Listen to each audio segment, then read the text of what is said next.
Welcome to Hacked Games. My name is Jeremy, and this is our 18th episode of the Reformed Fiend playthrough of Pathfinder. Last episode, we kicked Minago out of Canabras and, I guess, blew off the roof of the Grey Garrison. For our damage and vandalism, they've promoted us to Knight Commander of the Fifth Crusade. We wandered around camp here and, I guess, got introduced to all of the soldiers under our command. This episode, we are starting off, in the interim, I did sell off all of our junk. I've thrown the items that we're not going to be using back into the commander's chest. And I believe we've got to kind of do the rounds again in the camp here and have a couple conversations, and then we'll be heading out.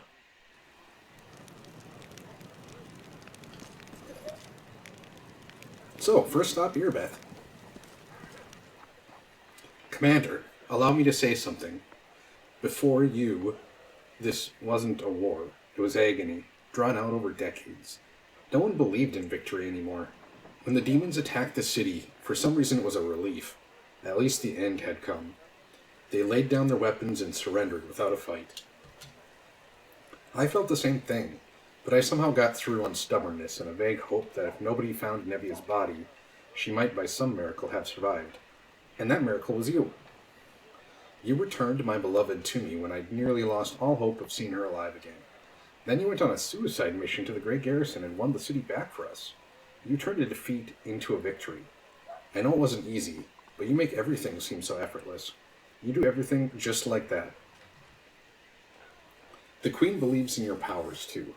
But for me, they're just more proof of what I felt that day when I saw Nevia alive, standing next to you. You're the miracle we've been waiting for. You're the one who will finally put an end to this terrible war, and in spite of everything, deliver us the victory we so desperately need. With you, I'm sure this crusade will achieve what others could not. Hey, I found this scabbard with your family name on it in the Grey Garrison. This scabbard held the Solemn Hour, my family sword. My father once fought with it, and I took it when I left home to become a paladin. Alas, it was not stolen. I parted with my heirloom willingly to help someone dear to me. Anevia needed expensive healing, and having no other way to procure the money, I pawned my father's sword. I think he would have understood. I'm sure he would have given up everything to help the family. I hoped to redeem the Solemn Hour eventually, but there was never enough money. And soon the sword disappeared from the pawn shop altogether. I have no idea who took it. Seems like I'll have to part with my father's sword forever. Is Anevia sick? You'll forgive me if I don't go into detail. It's a private matter. Suffice to say, everything is fine now. The treatment was costly, but it was worth it. We'll choose the good option. I can see that you truly love her. And she blushes. My parents were loyal servants, yet it wasn't enough to earn them a title or a coat of arms. Still, however humble our name might be, it is worth something. I don't know if I'll ever see the Solemn Hour again, but at least I have its scabbard back. Thank you. We need reinforcements. Can you get us more soldiers? When we began the march on Dresden, we chose speed over numbers. If I order more volunteers to be recruited, they simply won't arrive in time. We could pay mages to deliver the troops to the camp, except I doubt that our army's coffers can afford it. If you can spare 7,500 gold coins, I will see to our reinforcements. Yeah, we can. You have your orders. I'm not going to read this right now. Canabras has been revealed, and we lost 7,500 gold coins. So it turns out that the Queen has her head of counterintelligence watching me. I wonder why. You think the Queen doesn't trust you? If that were true, she wouldn't have put you in charge of this army. My main task is to be your advisor until you've gained enough experience as a commander. As for counterintelligence, Anevi and I were tasked with keeping an eye on your inner circle. But you're not under suspicion, Commander. You're under our protection. It's hard to believe your origin is so humble. You deserve a noble title more than many who inherit them. Thank you, Commander. It is an honor to hear that, especially from you. Every noble family begins somewhere. You must have heard the recent story from the Stolen Lands in the River Kingdoms. Just imagine coming from nowhere and making it all the way to a royal crown in just a few years. That is our Kingmaker story. Sometimes I wonder what would happen if I managed to distinguish myself somehow.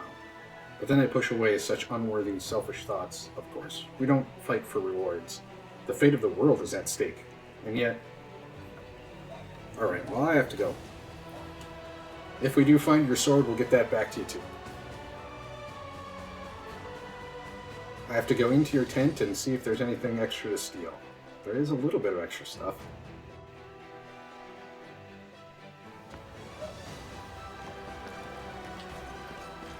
I saw Ember hanging out over here. I'm gone. Ember's bobbing her head and humming a tune. How are you handling your new abilities? Abilities? What are you talking about? Oh, the tricks you learned while the big gray house blew up. They're funny. Thanks for teaching them to me. The Queen gave me the title of Knight Commander and put me in charge of an army. What do you think about that? Don't believe titles. All of us in the world are children of the street, barefoot, hungry, scared, a step away from death.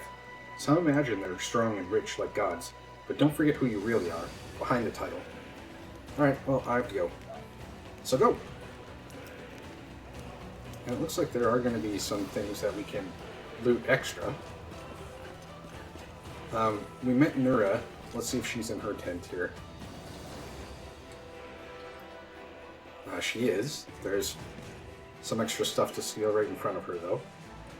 Knight Commander, how can I help? There is much I can do. Just ask. You've probably heard about the wound I have. The one that sometimes opens on my chest. Can you perhaps tell me if it's some kind of demonic curse? Yes, indeed. I've been told of your affliction. Can you will the wound to open? No? That's a shame. What can you tell me about this wound? Well, it's difficult to say. I know of blades that leave never-healing cuts, of poisons that stop wounds from healing. I've heard of witches' curses that are rewarded with eternal wounds, but wounds that seem to reopen and heal over and over? Perhaps you know of other cases like this. Let's think. In 4671, a Mendevian army corporal had all his bones and cartilage turned to glass. In 4700, a scribe in Canabras had all her skin simply come away like she'd been boiled. And in 4638, oh! You don't have to have insects crawling all over you. Locusts? No? Rats, perhaps? Too bad. Do you think it's dangerous? It most likely is dangerous, but you are under the protection of Iomade, Commander. She granted you mythic power, as they say. Surely the Inheritor would not leave you to face this alone. Have you perhaps noticed that the wound opens at moments when you waver in your faith? Perhaps it is triggered by doubt. Thank you for your answers. I'm sorry I couldn't tell you anything useful. I will be sure to study this matter and consult a few of my encyclopedias. Tell me about yourself. Oh my, I could tell you so many amazing things, and you chose the most boring one of all. But alright, about myself then. Where are you from? Isker, a small piece of land that proudly calls itself a country, though it hasn't been independent for a single day in all the centuries it's existed. They have a lot of national pride, but all of it is borrowed, always looking to the great day when they can at least be free from the rule of Cheliax. The Iskari love talking politics. If two of them start bargaining over beats at the market, you can be sure that they'll end up arguing about whether an independent Isker will be a monarchy or a republic. I've always found it funny to listen to, and a little disgusting. You see, there are a lot of us halflings in the country, but very few are citizens. Most are slaves. I was lucky. I've always been clever since I was little, so they sent me to school instead of making me do grunt work. They taught me to count and write, and I was sold as a secretary to Lord Axilar Tresbot. He's the one I left Isker with, never to return, I hope. How did you come to serve Queen Gelfrey?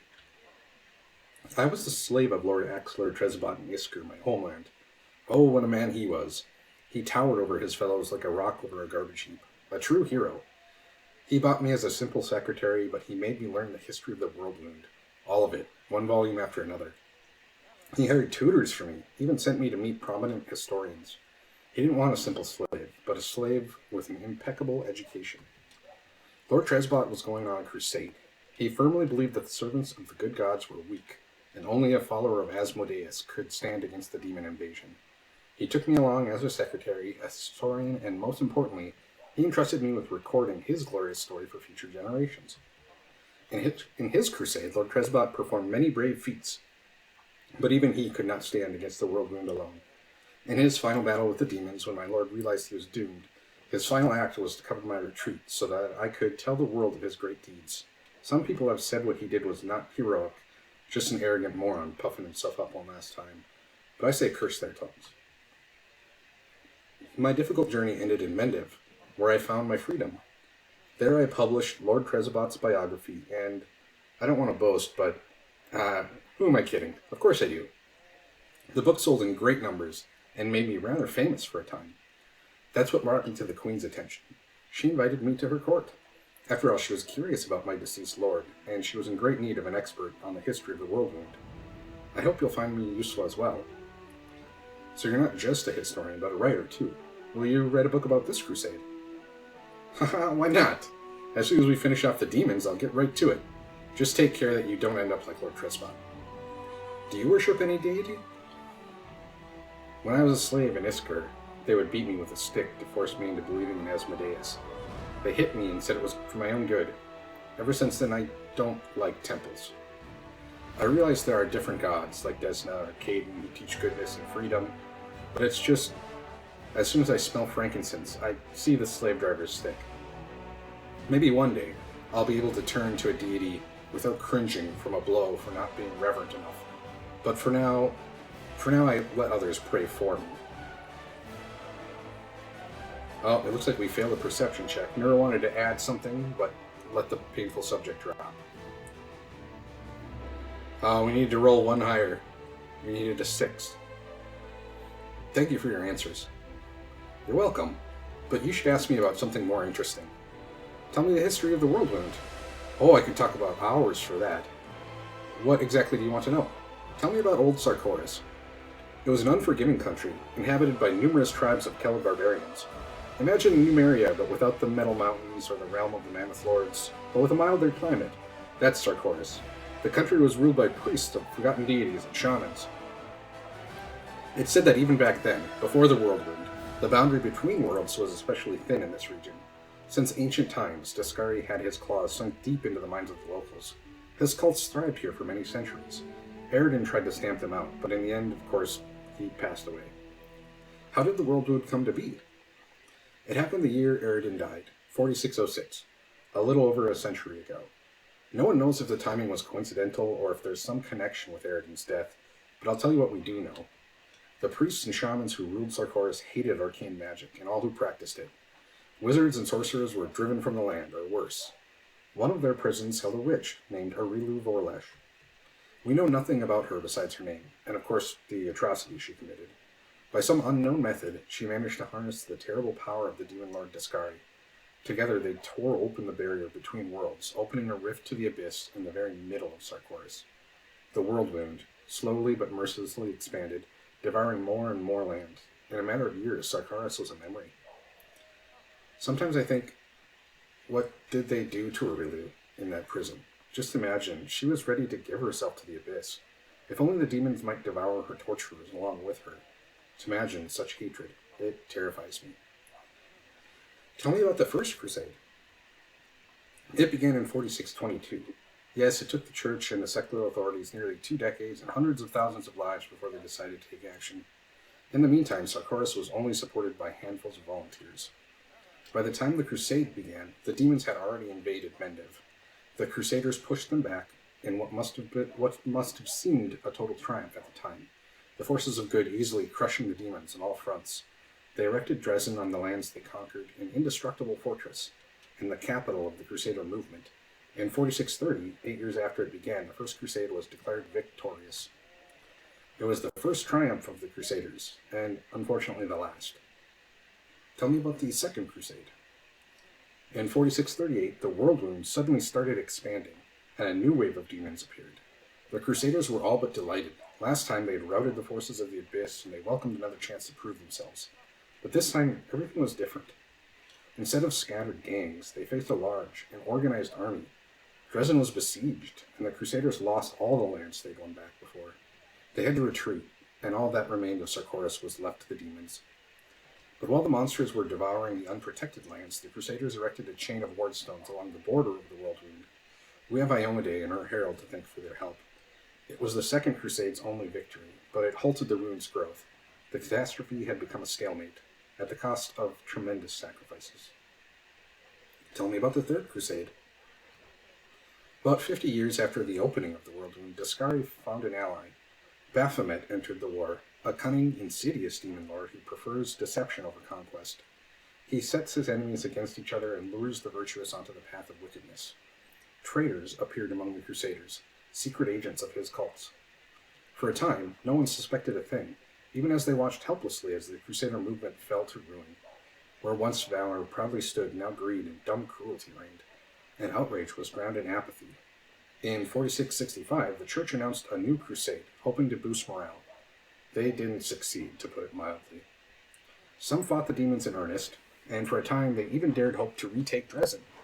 But the Third Crusade would be remembered as a witch hunt, in every sense. Inquisitors hoped to purge any cultists from the ranks of fighters, but instead they got a barrage of denunciations, widespread suspicion, and innocent victims. It sometimes happened that two orders would denounce each other as traitors and wipe each other out, much to the demon's delight. Just 3 years later, in 4668, the Church put this disgrace to an end. Of all the Crusades, that one was the least glorious. Now, tell me about the Fourth Crusade. Of course, the demons had no intention of sitting quietly caged behind the ward stones. They kept attacking Canabris, trying to reach the stone and destroy it, or just scratch its surface, or if even that wasn't possible, to befoul it. The Crusaders drove the demons away from the city again and again. The Fourth Crusade would last for 15 years, an exhausting study in positional warfare. The demons attacked, and they were pushed back. The Crusaders went on the offensive, but were forced to retreat. And all the while, the losses were tremendous. The Fourth Crusade's only achievement was that they didn't let a single wardstone fall. They didn't retake a sliver of land, to say nothing of Dresden. So many lives, just to maintain the stalemate. You can imagine how that affected morale. Well, thank you for your answers. And I have to go. We did already loot, yep. So we're out.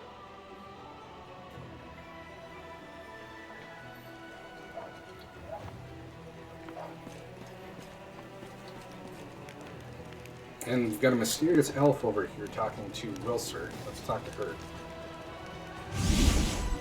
Damn it, you again, soldier.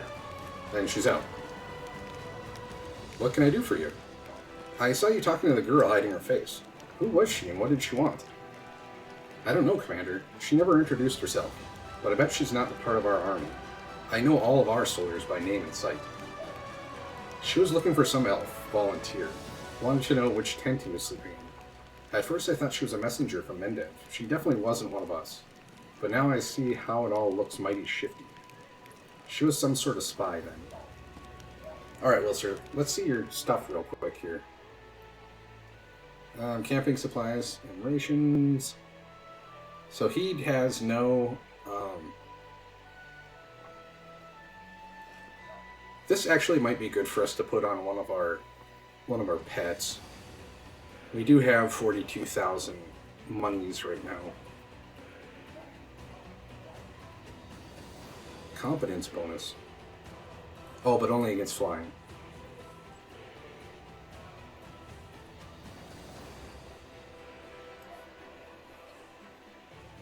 Scale mail, whatever.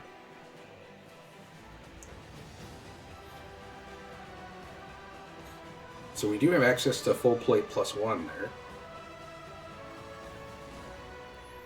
Oh, an adamantine full plate. This still comes with a -4 check, though. I think mithril is what I would be looking for.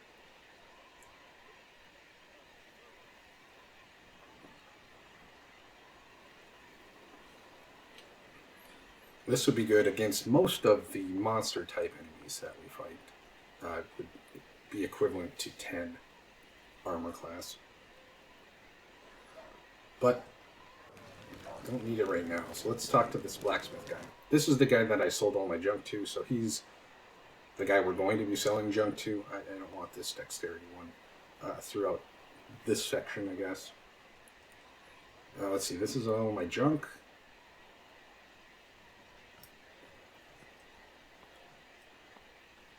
I sold him that stuff too. Really what we're looking here would be, I don't know, another bag of holding, optimally. Hey, Chief, want to talk?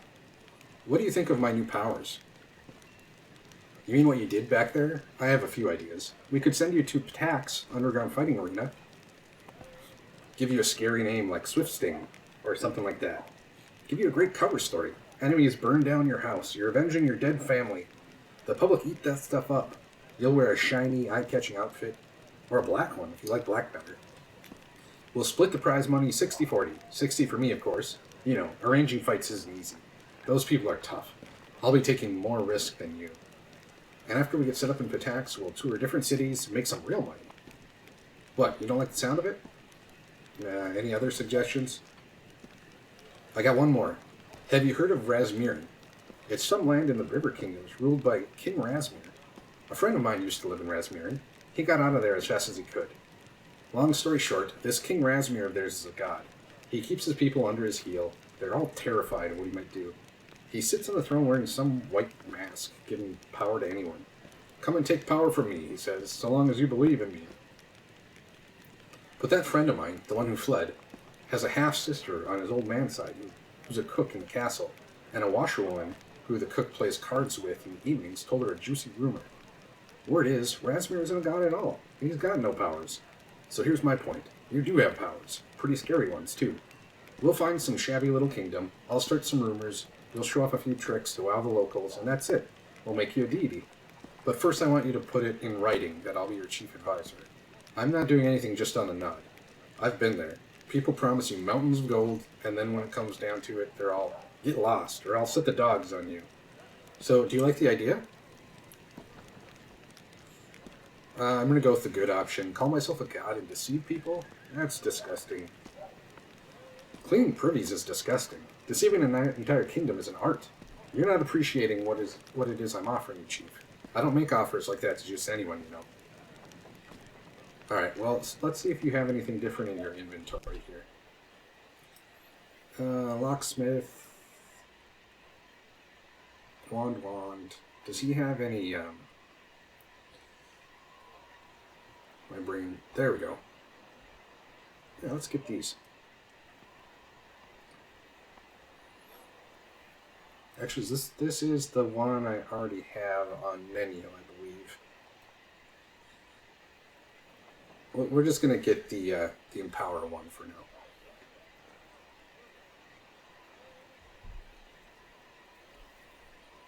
Nothing really interesting there. +2 to spell penetration. That's actually really good. We'll get that too.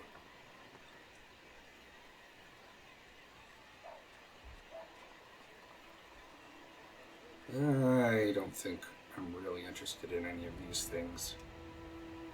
Okay. Well, we spent a lot of money. More loot there, though. Oh, yes, what's up? There you are. I've been waiting. As you see, I too have joined the Crusade. I don't know how to swing the sword, but war is costly, and I have money. Besides, my intellect and business sense may prove useful, even on the battlefield. Besides, I believe I owe you an apology. The way I behaved was rude, ill-mannered. You're an honest and honorable person. You have clawed your way up from the bottom of society to the title of Knight Commander, and you are friends with Queen Galfrey herself. Such persistence deserves respect. Please allow me to give you this magic amulet from my humble personal treasury to mark our future cooperation. We've already done those, so why have you decided to support the Crusades now? With all due respect, that's none of your business. I have my reasons. Perhaps I felt a rush of patriotism when Canabras was destroyed. Anyway, why would you think I never supported the Crusaders? Perhaps I simply don't like to brag about my donations. Ostentatious charity only attracts beggars. I'd wager that Irabeth has no idea whose money she's spending on drinks and supplies. Why did you hide the fact that Camellia is your daughter? Didn't I tell you this at the mansion? It's because her mother, Iris, was a lowly half-elf who looked after my garden. I always wanted to join the Gorm name with another noble family. Oh yes, he did tell us this. How did Camelia's mother die? I'm not going to tell you about that. Some things ought to remain private. What can you tell me about Count Darren Arenday? It's kind of interesting that they have, like, the same letters in his first and last name. The nobles of Canaris should be acquainted with each other, shouldn't they? He is a brilliant young man with a brilliant pedigree, and that story of his, the nobility is the glue that keeps our society together. I suppose that is why demons so often choose their estates as primary targets. Who would notice the demons' bloody massacres if they only slaughtered poor country folk? The Arenday family shared the tragic plight of the Worms. Along with many other members of the nobility, they fell victim to a treacherous attack during a major celebration taking place at their family estate. I hadn't received an invitation and was slightly insulted by the snub, but it turned out to be a blessing in disguise. The gods saved me from a terrible fate. All the guests died that day from a magical demonic disease. I sympathize with the Count deeply. He has endured so much, and it's no wonder he keeps himself aloof from me. I think this is due to the fact that Horgus Worm's fate so resembles his own, and we both have to relive those horrible memories whenever we see each other. Though I don't think he knows about Horgus Worm's fate. He wasn't with us. I have to go. Camellia, what's up? Camellia was smiling, but she stops when we come up. What do you think of the powers you received from me? People of noble descent grow accustomed to ample opportunity. The powers I received from you are useful, but I see no point in treating them with excessive piety. Alright. We already talked to these guys, right? Yes, they're setting us up with a dancer to play us. Hilor is here.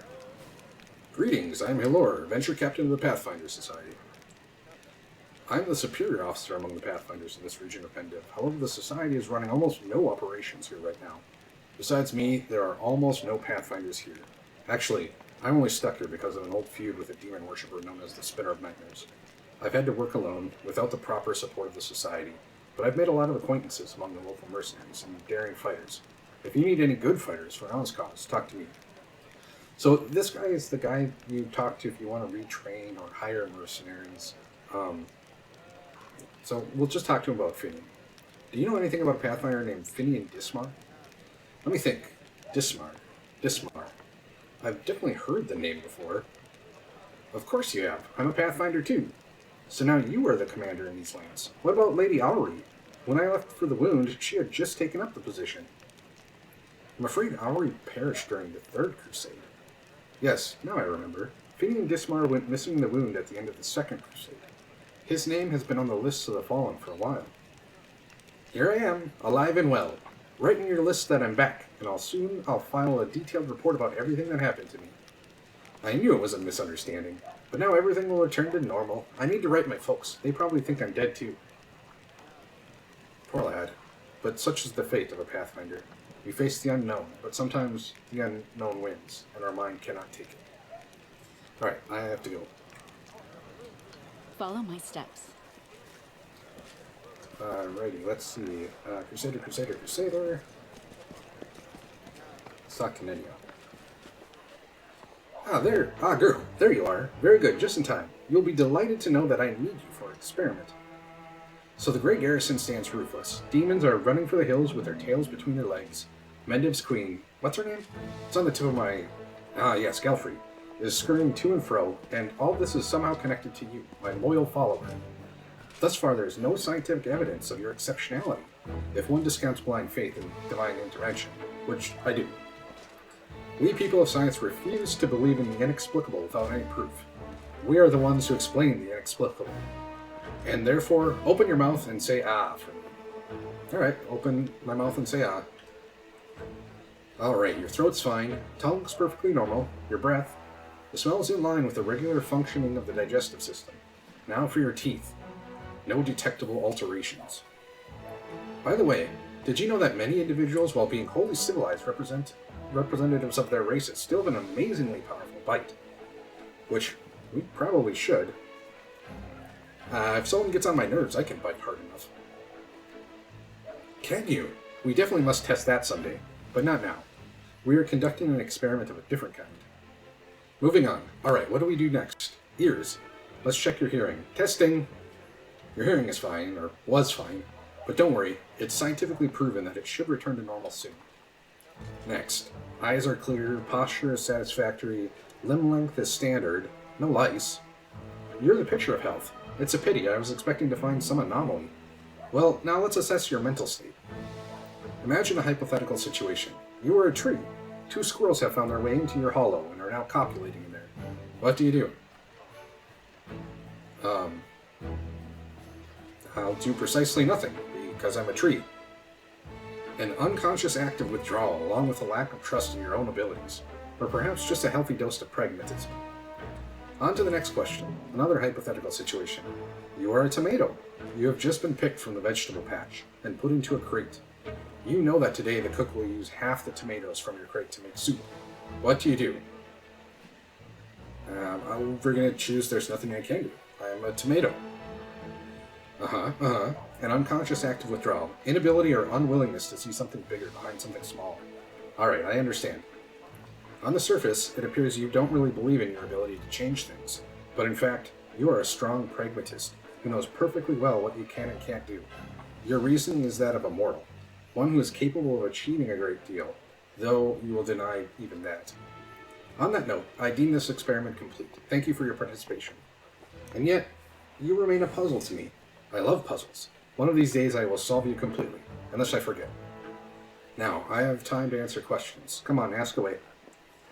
It doesn't look like we have anything to ask her. So I think... Oh, let's go over here and see if we can see this thing again. Nope. We will go to the other side and see about the other tents over here. And talk to this guy, because we're supposed to do that.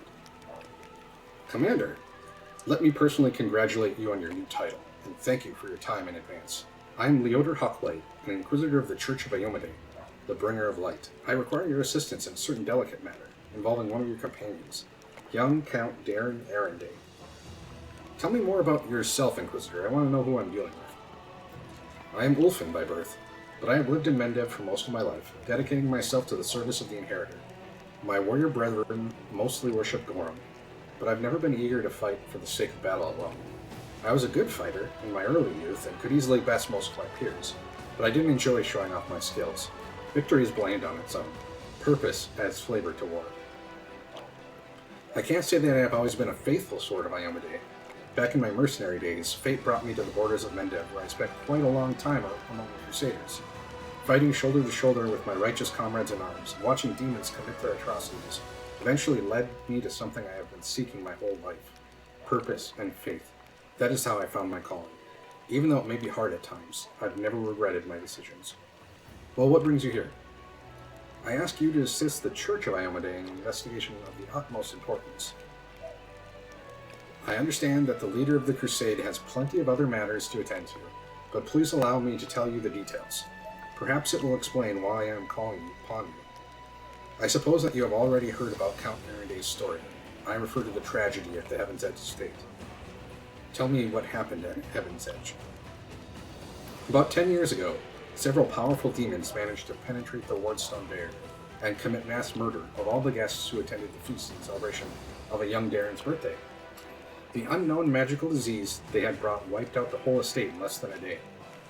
That was not a unique case in itself. Demons had attempted such rage on the Devian land before, but they had never dared target such a well-protected place. The Arenday family was exceptionally rich. The estate was protected by elite bodyguards. There were several strong and righteous paladins among their guests. Moreover, the revered Nestrin, Darren's tutor, was one of the most powerful priests of Iomade in the vicinity. All of them died, nonetheless except for the young Count, who had suddenly manifested his outstanding sacred healing powers. Was that a divine miracle or a curse? That remains to be seen. You're going to investigate this old case again, aren't you? Yes, I am.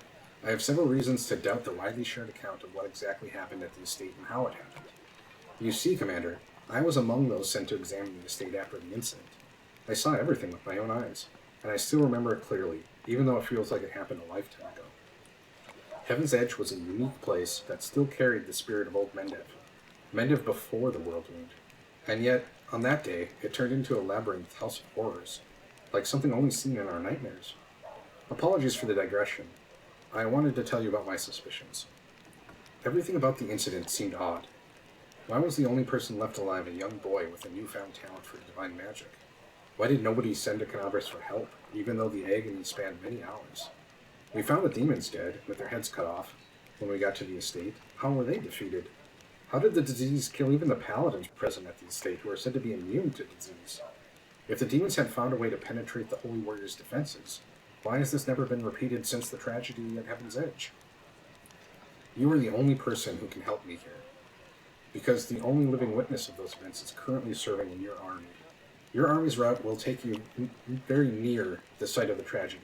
Heaven's Edge has been abandoned and sealed with potent magic throughout all these years, and only the Count has the power to break that seal. He is unlikely to invite an Inquisitor inside, and, in any case, he won't like me sniffing around his family seat. But if you, as his commander, express your wish to visit the estate, he will be obliged to fulfill it, and I will simply follow you as one of your attendants. There are 100 ways, 1,000 paths, and myriad loopholes in human lives that the forces of evil can use to their advantage. I am not sure which one of those led the demons to the gates of Heaven's Edge, but I do know it wasn't a simple raid the kind Crusaders face every day. That incident involved a significantly more powerful entity, and that is why I'm asking for your help. We cannot be sure that such a tragedy will not happen again until we uncover the truth. You have already been to the estate several times. What do you expect to find now? I was young and inexperienced Inquisitor when I first visited Heaven's Edge 10 years ago. My skills have improved significantly since then, and I have paid dearly for that. My arsenal includes many spells and techniques dedicated to gathering information about people and events. Almost all of them require me to physically be present in the place where the event in question happened. That is why I must return to Heaven's Edge. Why can't you just search the estate yourself? The estate is abandoned and sealed with powerful containment enchantments that only the Count himself can lift. This is not the main reason, however. The main reason is that Count Arendelle is not officially under investigation by the Inquisition, so I couldn't just break into his house even if I found a way to bypass the spells. This is a serious matter, a matter that threatens the reputation of the entire Church of Iowaday, and my own organization in particular. We made more than enough unforgivable mistakes during the Third Crusade and are still dealing with their consequences. Your presence will give my investigation the necessary legitimacy, Commander. But there is more. In addition to getting official permission, I'd also like to bring an independent third-party investigator to this case. Someone independent but well-respected, and you fit this role perfectly. Did you question Darren himself? I did, but the Count insisted he couldn't remember anything about the incident due to severe shock. He saw the demons at the very beginning when they appeared at the celebration to announce the onset of the plague and mock their victims. He also witnessed the death of his mother, Countess Silena. That was all he would tell me. We had found the young Count sleeping like a log on the floor in one of the rear chambers, having drunk about half of the family wine cellar all by himself. There is no reason to disbelieve him on that matter. So you suspect Darren is hiding something, that he is to blame for the tragedy? I deliberately refuse to entertain any theories or suspicions so that it doesn't affect the investigation. There's a saying among my colleagues, that suspicion is the mother of prejudice, and prejudice is married to failure. I can only tell you that Count Arendelle wasn't suffering from demonic possession, and most common malaise in our country at the time. Prelate Halloran himself examined the boy right after the tragedy, and he didn't sense anything awry with him. Fine, I will help you. What do you need me to do? Thank you, Commander. Now I ask you to speak to the Count and tell him that you wish to see Heaven's Edge. Please do not inform him of my presence right away. I will join your escort when it's time to travel to the estate. When we get there, I will also require your help during the investigation. You will have to follow me, observing my actions as an independent witness. If you have any other questions, please feel free to ask me. I will remain here for a while. Well, I have to go. Got stuff to steal. And it looks like Social's here. Hello again. I'm very pleased to meet you. Thank you for taking the time to talk to me. It's a pity I wasn't there at the Grey Garrison to witness your feats of strength with my own eyes. The flash, however, could be seen miles and miles away. Some people were frightened of it, thinking that the demons had blown up the remains of the keep. I, for one, knew immediately that it was a good sign. The light above the city showed us that there was still hope. You wanted to discuss something with me, right? Yes, I have a personal request. Before we undertake our journey and leave Canabris behind, I would like to visit Martyr Zacharias' cemetery for a funeral. It's not far from here, and it's important. I would like to pay my respects to my friends from the Temple of Shaylin who died defending the city. Also, if it's not too much trouble, I would like you to come with me to honor their memory. Their friends and family will be at the funeral, and perhaps the commander's personal presence will bring them comfort. I know that you are burdened by many cares right now, so I understand if you can't find the time. But if you could, I would be sincerely grateful. Well, who are you, and how could you possibly be of use to my army? My name is Sozio Vanek. I am a cleric of Shaylin, the Eternal Rose and the Goddess of Beauty. Yes, I know that many people would consider me useless in a war. This is not a usual war, though. Just consider our enemy. The Abyss and his demons are the very embodiment of everything evil and ugly in the world. Perhaps a disciple of kindness and beauty might come in handy. I have no doubt that we will win this war, Commander. We just have to. It is our destiny. My role is to help you, and all those standing by your side in this struggle, to survive and flourish. Everyone deserves the chance to find peace and happiness in the world that they are defending so selflessly. Well, what are you painting? It depicts a temple crowned with a rainbow-tailed bird, the symbol of Shaylin. My brothers and sisters in faith, they sent me for help, and then they saved my life, Commander.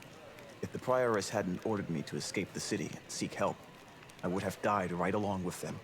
Instead, I met Queen Galfrey on her way to Nerosian, and hurriedly returned to Canabris, only to find my friends dead on the steps of our desecrated temple.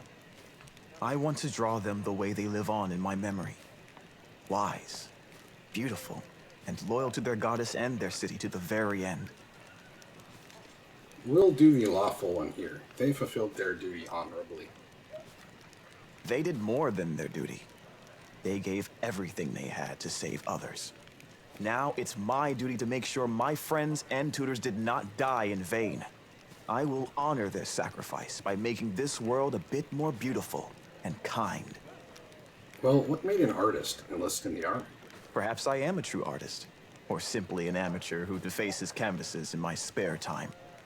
My goddess is a patron of art, so painting is part of my prayer, and I put all my heart into my pieces. But I am a cleric above all else, so I must also tend to others. I went to war because here's where I'm most needed. Sure, I could be painting idyllic landscapes and offering empty prayers to my goddess, but that won't stop people from dying. My goddess has no tolerance for false piety. All right, well, it was nice meeting you. Now I have to go. You must be rather busy indeed. Leading a crusade all by yourself is no joke. I still believe that you are up to the task. This war has been raging for 100 years, but you've given us a chance at victory. Let's check the chapel tent here.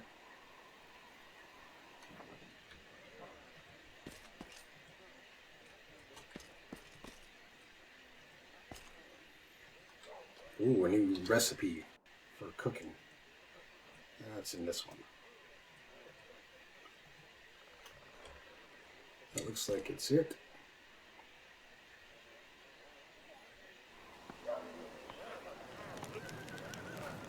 So, who haven't we talked to yet? Darren's right there. We haven't talked to him. Sela and Lan. Grab all of the stuff from the healing space here and see if Forn has anything different to say. I congratulate you on your new rank, Commander. My hunt demanded that I travel with your army. Naturally, I wouldn't burden your forces with the need to care for an outsider. I provided myself with all the necessities. Alright, well, I guess nothing new to say there. Good fortune to you. Chiado. Vasily.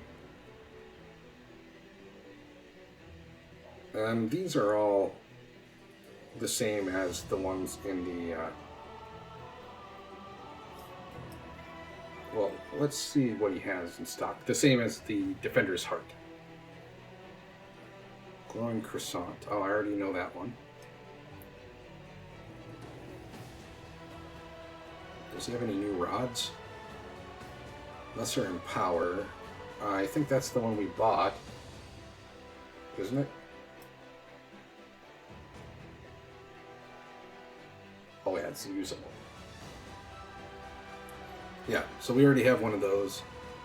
It's not bad to have two of those because obviously two different people can make use of them at the same time, or they're only one person can technically make use of two to cast 6 empowered spells instead of 3.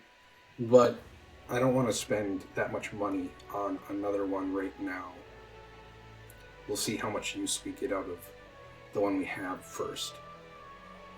I don't see any other rods here. There's some wands. Oh, I should look at this.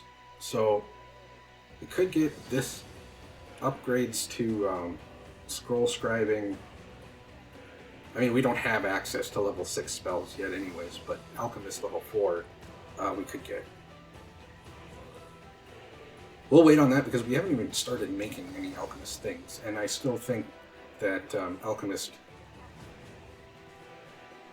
I mean, we'll really want to be focusing on Mage Armor, which is just a level 1 spell. Plus 5 competence on Perception and Trickery. Red Salamander Ring for 35. This one I've heard a lot of people like. We're short. I mean, if we wouldn't have bought the Empower Magic Rod, we probably would have enough to buy this right now. So plus 2 Intelligence. This one would be good for Nenio, but again, 26,000 is not something we want to spend right this moment. So we'll just remember that he has some bonuses for us here.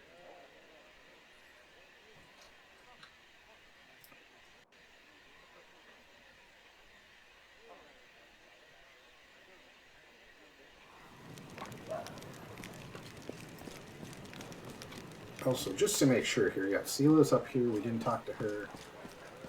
We'll go steal this stuff. Stuff down here for us to steal. We found something right there. I think that's an angry letter someone wrote. That over here. Yeah.